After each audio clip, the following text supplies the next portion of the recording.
संजय कपूर के निधन के बाद शुरू हुआ फैमिली ड्रामा। बिग बॉस का इंतजार हुआ खत्म।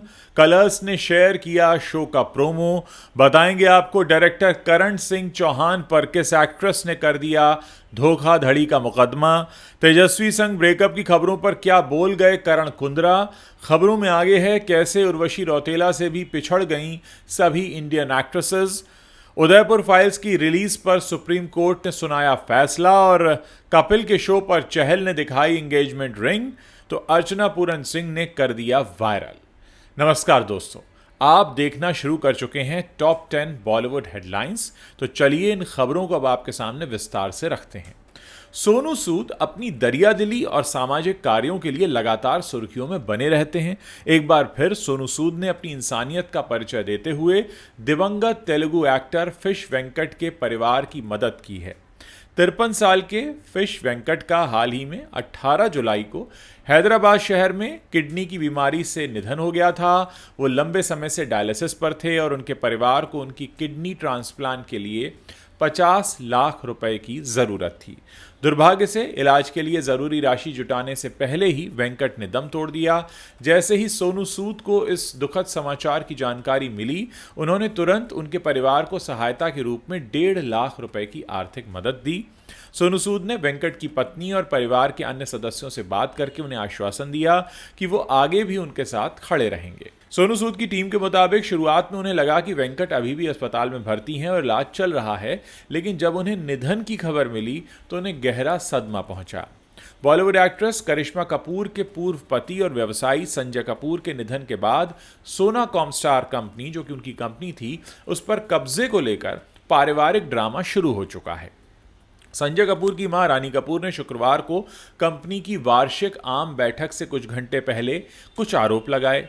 सोना कॉमस्टार बोर्ड को लिखे एक भावुक पत्र में संजय कपूर की मां रानी कपूर ने खुद को सोना समूह की बहुसंख्यक शेयरधारक बताते हुए कहा कि जून में इंग्लैंड में अपने बेटे की मृत्यु के शोक में उन्हें बिना किसी कॉन्सेंट के कई सारे उनके डॉक्यूमेंट्स पर साइन करने के लिए उन्हें मजबूर किया गया।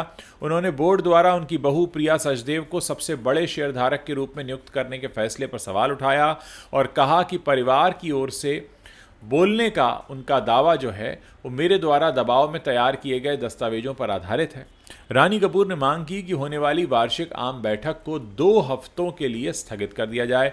उन्होंने अपने पत्र में लिखा, बेहद मानसिक और भावनात्मक तनाव में होने के बावजूद मुझे बंद दरवाजों के पीछे से ऐसे दस्तावेजों पर हस्ताक्षर करने के लिए मजबूर किया गया जिन पर मुझे कोई क्लैरिटी नहीं दी गई थी। तो कुल मिलाकर अब एक नई तरह के सवाल संजय कपूर की मौत के बारे में फिर से खड़े हो रहे हैं।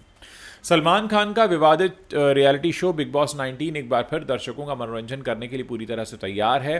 फैंस लंबे समय से इस सीजन का बेसब्री से इंतजार कर रहे थे और अब मेकर्स ने शो का पहला लुक रिलीज कर दिया है, जिसने सोशल मीडिया पर हलचल मचा दी है। इस बार का लोगो रंग बिरंगा और आकर्षक है, जिसमें बिग बॉस की आंख को मल्टी कलर्ड दिखाया गया है।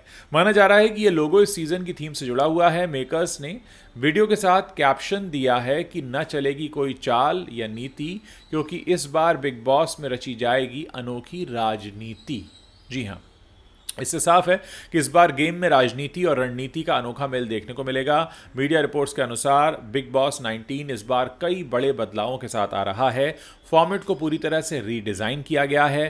खास बात यह है कि जहां अब तक हर सीजन में बिग बॉस चाहते हैं सुनने को मिलता था, इस बार उनकी जगह बिग बॉस जानना चाहते हैं जैसी नई लाइन सुनाई देगी। खास बात यह भी है कि सलमान खान के अलावा 2 और मशहूर हस्तियां भी इस शो को होस्ट करती दिखाई देंगी।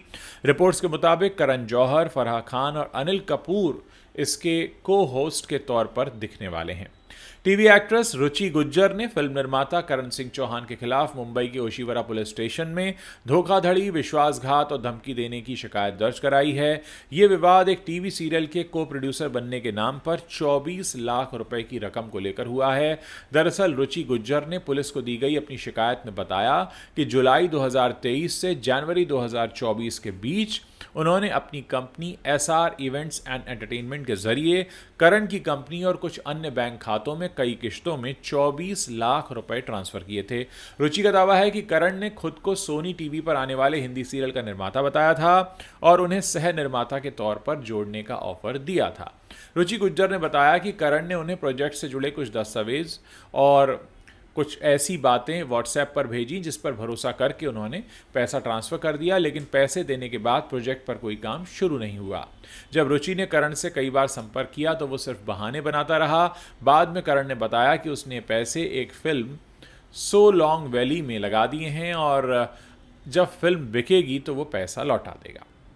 अब मुंबई पुलिस ने रुचि की शिकायत पर करण सिंह चौहान के खिलाफ बीएनएस की धाराएं 318(4), 352 और 351(2) के तहत केस दर्ज कर लिया है।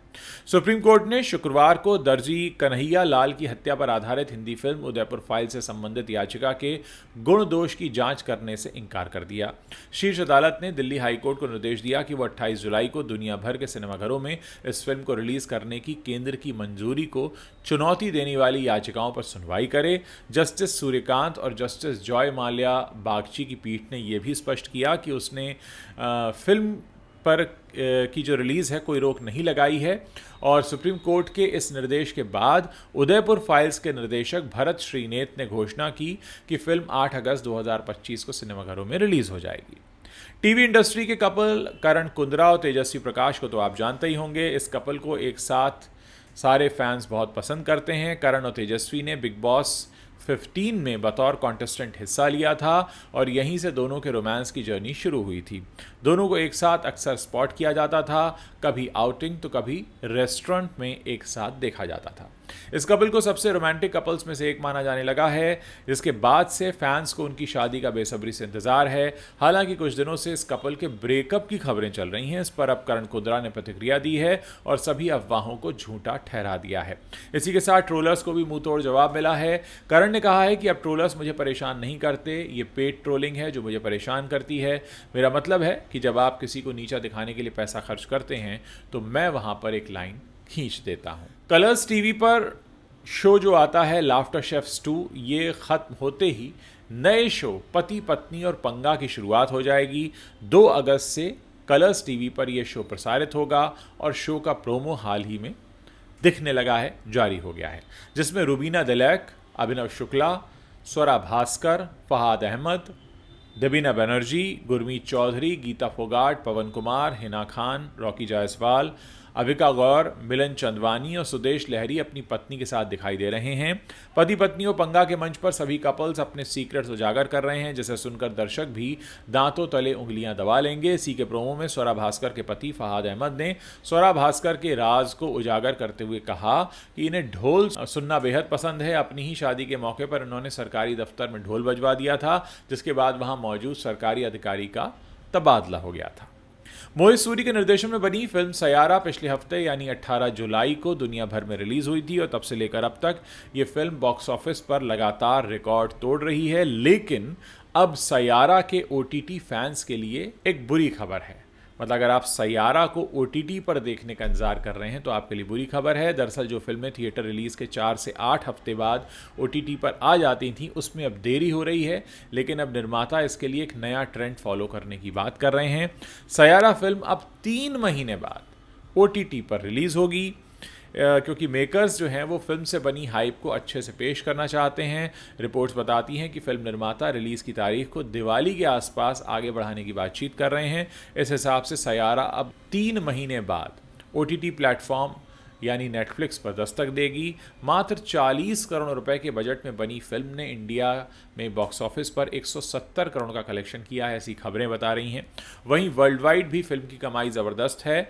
ग्लोबली फिल्म का कलेक्शन 250 करोड़ तक पहुंच गया है। सयारा अब अक्टूबर के महीने में दीपावली वीकेंड पर OTT पर रिलीज हो जाएगी। युजवेंद्र चहल इन दोनों खेल से ज़्यादा रिलेशनशिप को लेकर चर्चा में रहते हैं। हाल ही में गौतम गंभीर, ऋषभ पंत और अभिषेक शर्मा के साथ कॉमेडियन कपिल शर्मा के शो पर गए थे। अब अर्चना पूरन सिंह का एक वीडियो सोशल मीडिया पर वायरल हो रहा है। उन्होंने the great Indian Kapil show के सेट पर एक वीलॉग बनाया है, जिसमें प्रशंसकों को ऋषभ पंत, युजवेंद्र चहल, अभिषेक शर्मा और गौतम गंभीर वाले एपिसोड के दौरान पर्दे के पीछे के मज़ेदार पलों की एक विशेष झलक देखने को मिलेगी।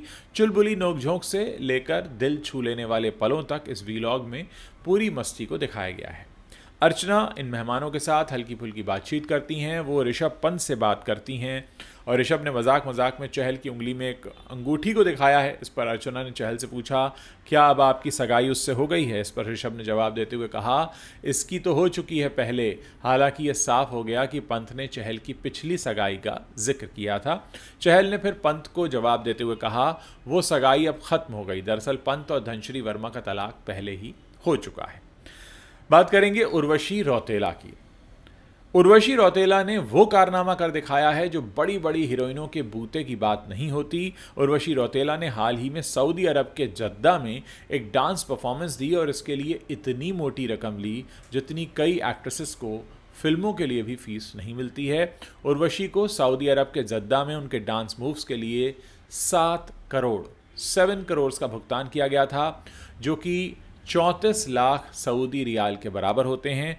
कुछ ऐसा ये अमाउंट है जो इतिहास में किसी दूसरे इंडियन एक्ट्रेस को नहीं मिला है। सऊदी में भीड़ में उर्वशी को लेकर खूब दीवानगी भी नजर आई। उनका डांस वीडियो सोशल मीडिया पर खूब वायरल हो रहा है।